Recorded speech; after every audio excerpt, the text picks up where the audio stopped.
Azərbaycan Respublikasının prezidenti İlham Əliyev mayın 21-də BMT Baş Katibinin müavini Amina Muhammedi qəbul edib.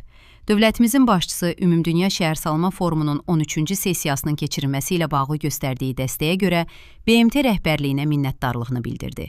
Tədbirin uğurlu olması üçün Azərbaycan hökumətinin və BMT-nin məskunlaşma proqramının bir komanda kimi fəaliyyət göstərdiyini dedi. VUF 13-ün COP29-dan sonra iştirakçı sayına görə ölkəmizdə keçirilən ikinci mühüm qlobal tədbir olduğunu diqqətə çatdıran Prezident İlham Əliyev, COP29 kimi Ümumdünya Şəhərsalma Forumunun 13-cü sessiyasının da uğurla təşkil edildiyini vurğuladı.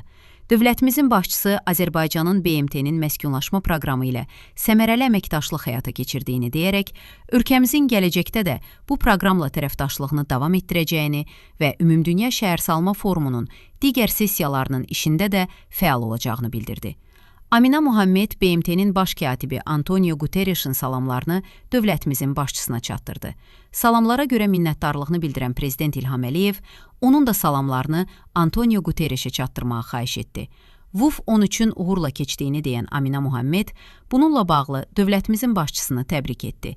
O, bu tədbirdə dünyanın müxtəlif ölkələrindən çox sayda yüksək səviyyəli qonağın iştirak etməsinin dərin təəssürat hissi yaratdığını bildirdi. Amina Muhammed, Bakıda müasir şəhərsalma qaydaları tətbiq olunmaqla tarixi irslə müasirliyin vəhdətinin təmin edildiyini məmnunluqla vurğuladı və bildirdi ki, bu paytaxtımıza xüsusi gözəllik verir. Görüşdə Azərbaycanın işğaldan azad edilmiş ərazilərdə post-münaqişə şəraitində həyata keçirdiyi bərpa və quruculuq işlərinin post-münaqişə vəziyyətindəki regionlar üçün bir nümunə olduğu bildirildi və bu xüsusda ölkəmizin təcrübəsinin BMT çərçivəsində digər ölkələrlə bölüşməsinin faydalı olacağı vurğulandı. Azərbaycanın asan xidmət modelinin BMT-nin dövlət xidmətləri mükafatına, həmçinin BMT-nin rəqəmsal idarəetmənin tətbiqi ilə dövlət xidmətlərinin inkişafı sahəsində xüsusi mükafatına layiq görüldüyü xatırlandı.